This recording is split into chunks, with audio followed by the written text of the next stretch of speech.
नमस्कार मित्रों, मैं रोहित कुमार तिवारी आज आप सभी लोगों के लिए कुछ पुरानी यादों को कविता के माध्यम से संजो कर लाया हूँ। वह मित्रगण जो गांवों से संबंध रखते हैं, हृदय की गहराई से एक एक पंक्ति को महसूस करेंगे।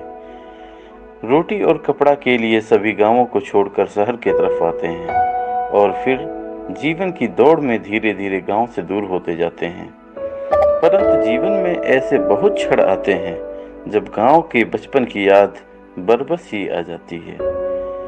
कभी रुलाती है, कभी हंसाती है, किंतु बहुत आनंद देती है। आशा करता हूँ कि मेरी कविता आपको बीते हुए कल में ले जाने के लिए बाध्य करेगी। शहर की भाग दौड़ में जीवन दुभर हो गया है। शहर की भाग दौड़ में जीवन दुभर हो गया है। अंतःकरण अशांत हुआ, मानस उसर हो गया है। सोच कर आए थे शहर जीवन निर्वाहन के लिए, अगणित स्वप्नों को त्याग इस निर्वासन के लिए। बरबस ही खिंचते चले गए एक असीम पथ को मापने के लिए। हो गए इतने व्यस्त न पाए एक पल अतीत में झांकने के लिए।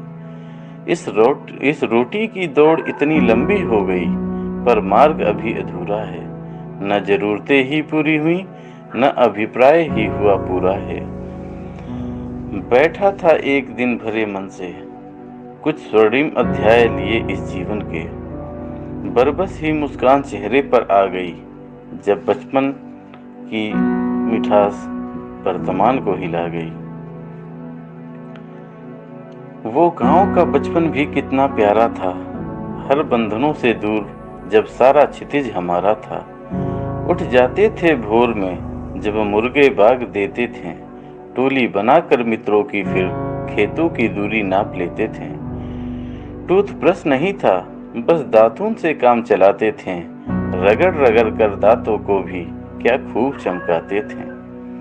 हंसी ठिठोली करते थे हम, बाबूजी गायों को चारा देते थे, नन्हे बछड़े को रख कंधे पर हम प्यार सारा देते थे। इतने में माँ आती थी, भरा लोटा दूध कहलाती थी, 5 मिनट में दुग्ध शक्ति का बखान खूब सुनाती थी।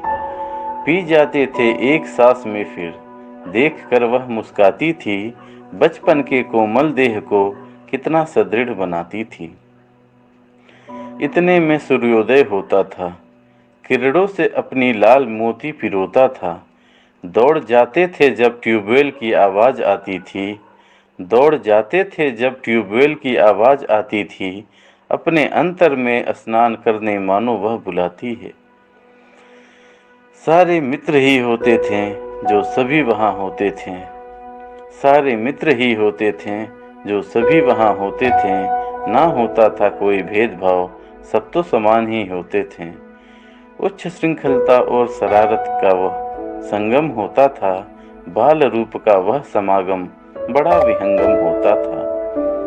कपड़े पहनकर गाना गाते फिर देवालय जाते थे, वाक्पटुता की चादर ओढ़े देवों को भी खूब रिझाते थे। घर में आते थे तब माँ रोटी तरकारी लाती थी, प्रसंग सुनाकर वीरों का अपने हाथों से खिलाती थी। चलो लल्ला अब विद्यालय जाना है, चलो लल्ला अब विद्यालय जाना है, पढ़ लिख कर बड़ा नाम कमाना है। माँ का उद्बोधन सार मन में स्फूर्ति लाता था, कंधे पर फिर बस्ता टांगे मैं विद्यालय तब जाता था। 2 ही गुरुजी थे जो सारा विद्यालय संभालते थे, ज्ञान का भंडार संग डंडे की टंकार लिए हमें निहारते थे। उन गुरुओं की कार्यशैली भी बड़ी खास होती थी, सारी शरारतें लुप्त होती थीं जब छड़ी उनके पास होती थी। उनके ज्ञान दान पद्धति में भी तो बड़ी निर्मलता थी, आवाज में कठोरता होता था पर हृदय में बड़ी कोमलता थी। कभी उन्होंने ना केवल शिक्षा दिया परंतु इंसान बनाया था, राष्ट्र निर्माण के भव चेतन को मानस में सजाया था। फिर बजती थी घंटी मध्याह्न भोजन की, द्रुत गति से घर आते थे पार कर यात्रा योजन की। घड़ी नहीं था घर में, घड़ी नहीं था घर में, पर माँ इंतजार में रहती थी। दाल भात परोस कर मेरे ताक में रहती थी।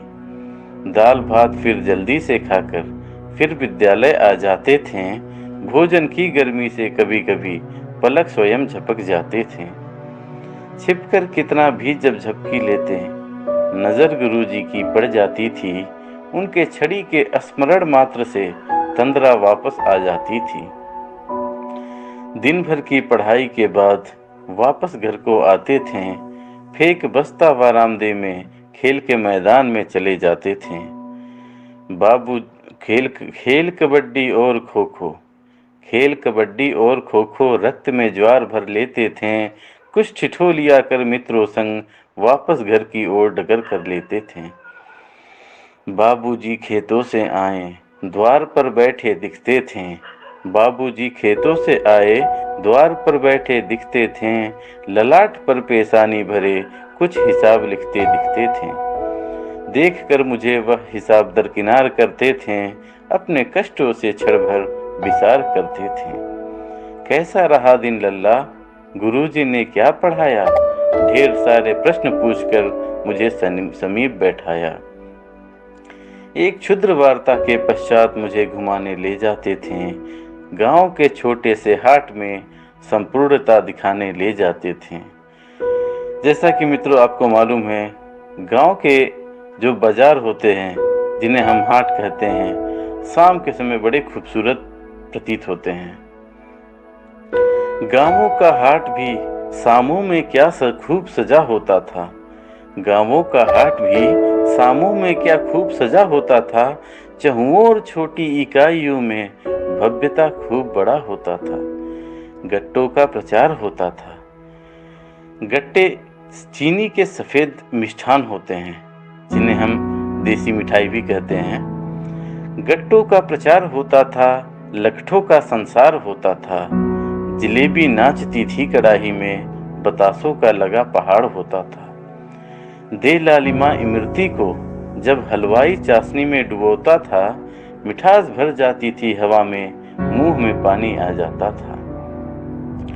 खुरमों से सजी मर्तबान सीप की मोती भांति दिखती थी। बस थोड़े से पैसों में अपार खुशियां पत्तों में बिकती थी। जब पकौड़ियाँ गरम तलों में तली जाती थी, जब पकौड़ियाँ गरम तेलों में तली जाती थी, आने जाने वालों की भी सांसें रुक जाया करती थी। गंगू हलवाई की दुकान कुछ ऐसे हुआ करती थी। छोटी सी चहार दीवारी में बड़ा संसार हुआ करती थी। बाबूजी 100 ग्राम जलेबी मुझे दिलाते थे। मेरे बाल मन में खुशी के पुष्प खिलाते थे। मन तो होता होगा उनका भी, पर स्वयं कुछ न खाते थे। मेरी इच्छा की पूर्ति में स्वयं का हृदय बहलाते थे। एक सब्जी की दुकानें जमीन पर लगी होती थी। एक सब्जी की दुकानें जमीन पर लगी होती थीं। बिन कीटनाशक उगी हुई ताजी सब्जियां सजी होती थीं। कभी कभार मदारी भी आ जाता था। भालू संग बंदर का करतब खूब दिखाता था। कभी भालू रोता था, बंदर उसे मनाता था। भाव भंगिमा लिए क्षण में हंसाता और रुलाता था। धीरे धीरे फिर सूर्यास्त होने लगता था। दुकानें बंद होती थीं, जन सैलाब खोने लगता था।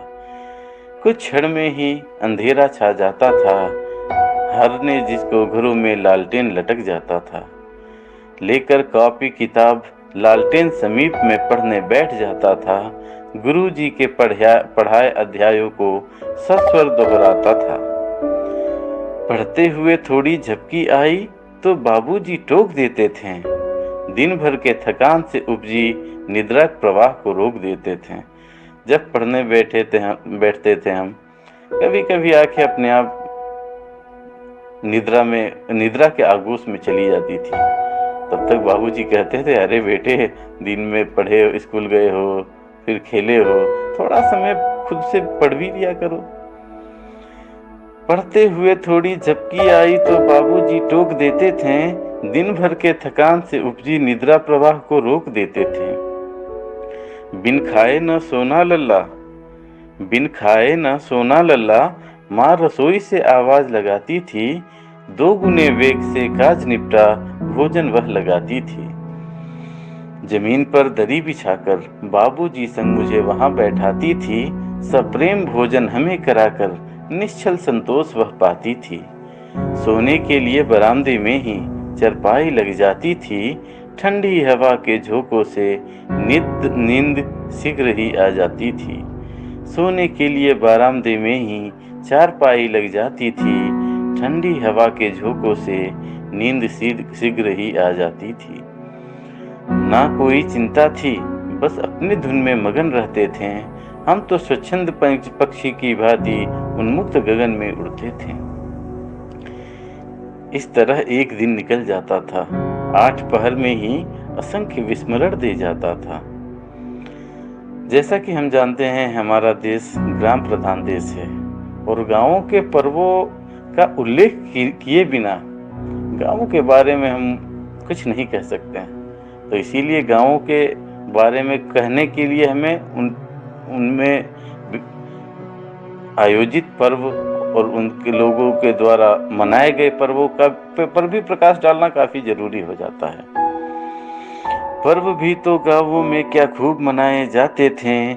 जीवन पथ को सरस धन्य जो खूब बनाते थे। पर्व भी तो गांवों में मनाए क्या खूब जाते थे। जीवन पथ को सरस धन्य जो खूब बनाते थे।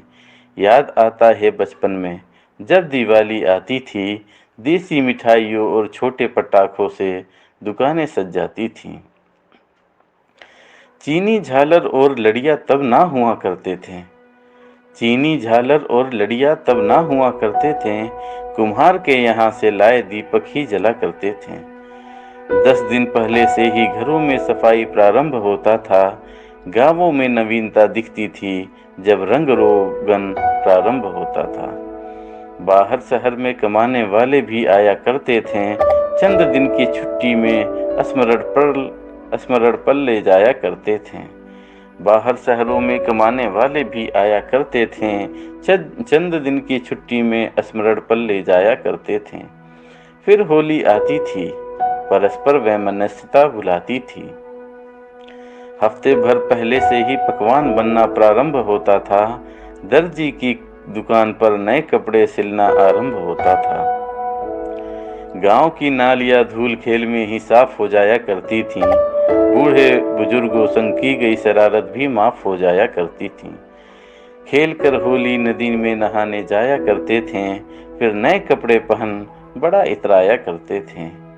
शाम हुई तो फगुआ गाने में बड़ी उमंग रहती थी। ढोलक की थापों संग लोकगीत रहती थी। जिस घर में फगुआ गाते थे, अबीर खूब उड़ाते थे। सूखे नारियल छुहारों संग गुजिया मिठाई खाते थे। गर्मी की छुट्टी में बड़ा आनंद आता था। हर कोई तो एक बार ननिहाल घूम ही आता था। इस मौसम में गांव में विवाह बहुत खूब होता था। इस मौसम में गांव में विवाह बहुत खूब होता था। अंग्रेजी बैंड पर हमारा थिरकना भी क्या खूब होता था। बारात के लिए तैयारी में सब व्यस्त रहते थे। बारात के लिए तैयारी में सब व्यस्त रहते थे। कपड़ों संग स्वयं को चमकाने में मस्त रहते थे। महिंद्रा जीप में ठसाठस भरकर बारात के लिए निकलते थे। मन में उमंग और शरारत लिए मित्रों के संग चलते थे। लड्डू मिठाई जब डिब्बों में बंद नाश्ते में आता था। लड्डू की खुशबू से ही तो विवाह की शोभा बढ़ाता था। लड्डू मिठाई जब डिब्बों में बंद नाश्ते में आता था। लड्डू की खुशबू ही तो विवाह की शोभा बढ़ाता था। आलू परवल और कटहल की तरकारी पूरी संग आती थी। कभी कभार पुलाव संग पनीर भी पत्तल को सजाती थी। कभी वीसीआर चला करते थे, कुछ ऑर्केस्ट्रा पर विचार करते थे। कभी वीसीआर चला करते थे, कुछ ऑर्केस्ट्रा पर विचार करते थे। खान पान और मनोरंजन का ध्यान दिया जाता था। बारातियों को संतुष्ट कर सेवा सम्मान दिया जाता था। फिर जन्माष्टमी का पर्व आता था। गांव के नुक्कड़ पर मनोहारी झांकी सज जाता था। पूजा पाठ का दौर चलता था। पंजीरी प्रसाद स्वरूप हर ओर चलता था। राष्ट्रीय पर्व भी तो बड़े उल्लास से मनाया जाता था। गांव के प्राथमिक विद्यालय को दुल्हन भांति सजाया जाता था। नन्हे नन्हे बच्चे भी प्रभात फेरी में नारे बड़े लगाते थे। छोटी सी आयु में होते पर भाषण बड़ा सुनाते थे। बतासे की मिठाई बांटी जाती थी। पेंसिल इनाम में मिला करते थे। गांव के बड़े बुजुर्गों को आतिथ्य सेवा देकर सम्मान दिया करते थे। दशहरे में भी बड़ी धूम रहती थी। पंडालों में श्रद्धालुओं की भीड़ खूब रहती थी। चौपाल पर होता था रामलीला, जो अस्मरणीय होता था। नाटक मंडली का हर सदस्य हमारे लिए आदरणीय होता था। जनरेटर के बिजली में जब रामलीला का मंचन होता था, आसपास के गांवों से आया भी दर्शक बैठा होता था। जनरेटर के बिजली में जब रामलीला का मंचन होता था, आसपास के गांवों से भी आया दर्शक बैठा होता था। कई दिनों तक चलता था यह सबको ज्ञान देता था। कौतुक बैठे चेहरों पर को कौतुक बैठे चेहरों को चिर अभिमान देता था। एक एक खंडों में सजीव मार्मिकता डूबी रहती थी। हृदय में व्याकुलता, नैनों में आदर भाव लिए जनता समूची रहती थी। बीच बीच में जय श्री राम का उद्घोष गूंजता था। बीच बीच में जय श्री राम का उद्घोष गूंजता था। भगवान की भांति ही कलाकारों को सारा गांव पूजता था। दशहरे के दिन जब नीलकंठ पक्षी दिखाया जाता था, हाथ जोड़े श्रद्धा भाव से सारा गांव आ जाता था। कुछ ऐसा बचपन गांव का जो बरबस आनंद देता है। कुछ ऐसा बचपन गांव का जो बरबस आनंद देता है। छोटा सा बदहाल क्षेत्र जो बड़ा आनंद देता है। सोचकर गांव की बातें स्वयं आंखें भर आईं। वात्सल्य प्रेम की अगाध धारा हृदय सिंचित कर आई। सोचकर गांव की बातें स्वयं आंखें भर आईं। वात्सल्य प्रेम की अगाध धारा हृदय सिंचित कर आईं।